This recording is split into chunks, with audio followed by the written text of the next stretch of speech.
Olá pessoal, tudo bem? Como é que vocês estão?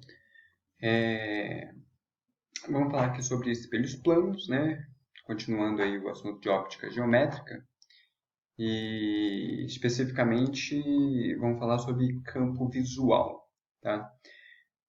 Espelhos planos, tá? Os resultados que a gente vai obter aqui para campo visual só vale para espelhos planos. Lembrar que se a gente estiver tratando de espelhos com curvatura, assunto que a gente vai tratar mais para frente, espelhos côncavos e convexos, os resultados serão outros. E daqui a pouco vou comentar algo sobre isso também. Então, vamos lá. A ideia aqui é relativamente simples, né? Eu tenho aqui um espelho plano e eu quero basicamente verificar o que eu olhando para o espelho, né, eu consigo visualizar, né, no espaço. Então, é óbvio que para responder essa pergunta, a primeira coisa que eu tenho que pensar é a posição relativa minha, sou um observador, em relação ao espelho. Então, confie em mim, né? Eu estou olhando para o espelho agora, né? E eu estou conseguindo ver na lateral, na minha lateral, a minha televisão. Minha televisão está ali atrás. Se eu mudo um pouco a posição do espelho, eu consigo ver agora o que está na minha frente, que é a tela do meu computador. Tá? Então, a questão se depende da posição do observador em relação ao espelho, como é que a gente pode simplesmente fazer a construção do que é o campo visual, né? Então vamos lá. Isso aqui é um problema típico. Eu tenho uma pessoa, né, que está de frente a um espelho. O espelho está na vertical, né? Obviamente é uma simplificação, né? A coisa não é tridimensional, mas vale para situações em 3D também. E eu tenho atrás da pessoa uma árvore, né? Não tem fonte aqui, mas na verdade essa árvore aqui é de uma pintura, de um quadro, né, que minha filha fez, né? Um IP amarelo, bem bonitinho. Então, tem uma árvore que está atrás da pessoa. E aqui é o meu espelho. Então, eu tenho um espelho plano aqui. A pergunta é, típica, problema típico de espelho plano. Essa pessoa consegue visualizar toda a árvore? Então, é isso que a gente vai tentar abordar daqui para frente. Então, vamos para um esquema um pouco mais detalhado aqui, teórico, e vamos imaginar o seguinte. Eu tenho aí um espelho plano, né? E diante do espelho, não necessariamente na frente do espelho, né? Mas antes do espelho, ou seja, antes dessa região aqui. Essa região aqui é de onde vem a luz, onde estarão os objetos. Eu tenho aí uma, duas, três, quatro, cinco estrelinhas. São meus cinco objetos.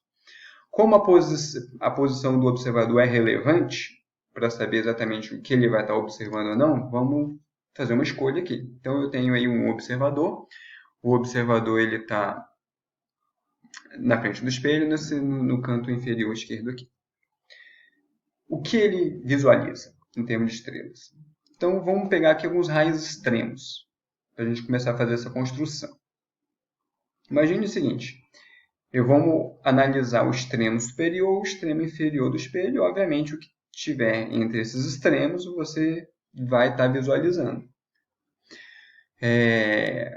Imagine um raio que venha de um objeto, né, que incida no espelho com essa angulação aqui.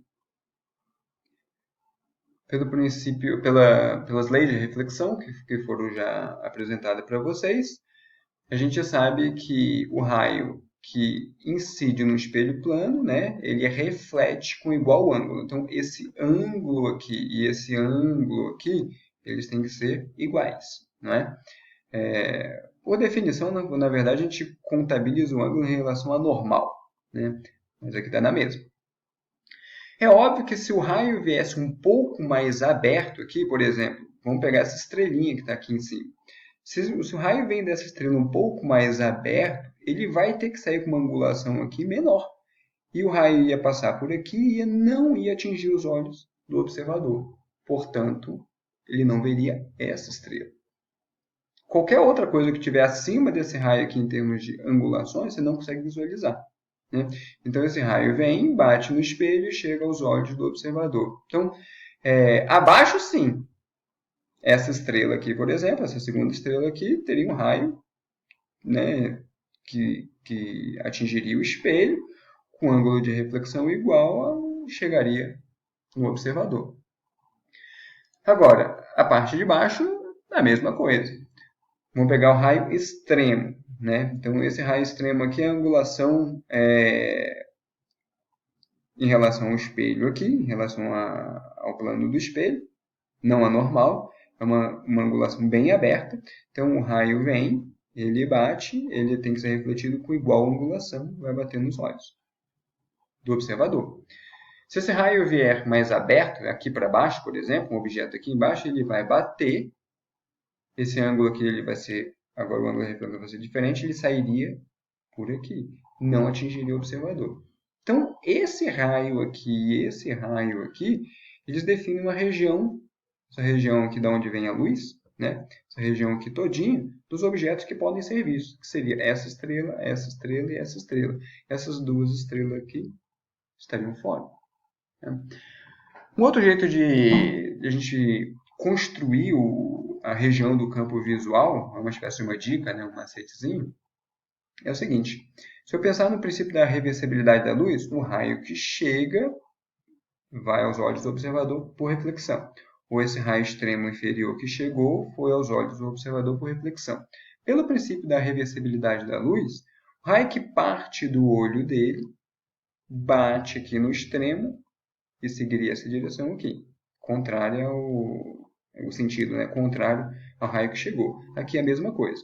O raio sairia do olho e simplesmente refletiria e ia sair sentido contrário, né? Emergindo do espelho. Os raios que emergem do espelho por prolongamento, eu faço o prolongamento deles aqui, é justamente, né, quando eles se cruzam, é justamente a posição da imagem do observador.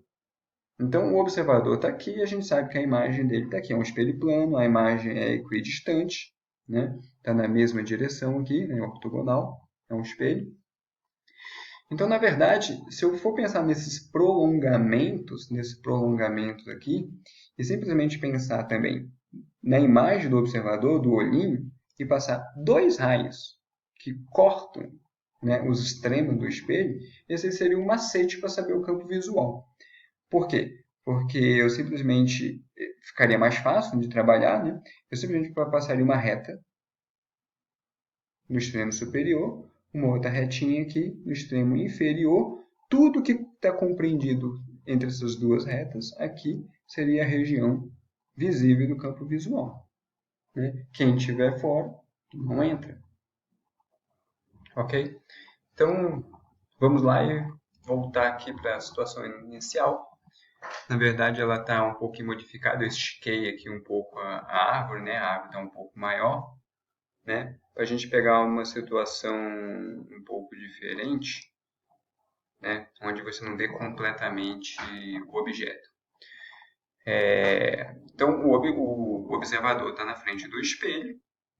A primeira coisa que a gente tem que fazer é lembrar da dica, né? Temos que localizar a imagem do olho do observador. Então, o observador está aqui. A imagem é equidistante do espelho. Então, a imagem, o olhinho, né? O observador. Temos que pensar no olho do observador. Então, a imagem está exatamente localizada aqui. Ok? Então, de acordo com a dica, o que a gente tem que fazer? Traçar os raios que passam pela borda superior do espelho, outro que passa pela borda inferior do espelho. E essa região aqui, né, a região visível, que é o campo visual, né, desse observador aqui.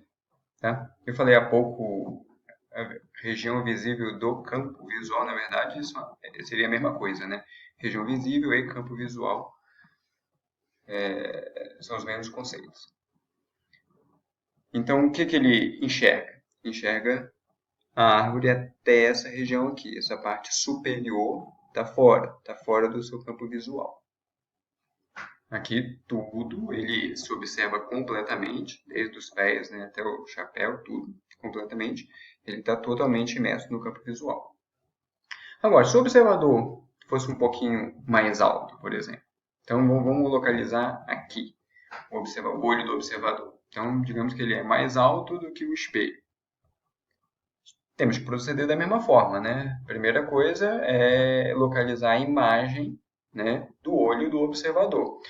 Agora, lembrar que o olho do observador ele não está de frente, né, para o espelho. O que a gente tem que fazer? Fazer um prolongamento aqui do espelho, né?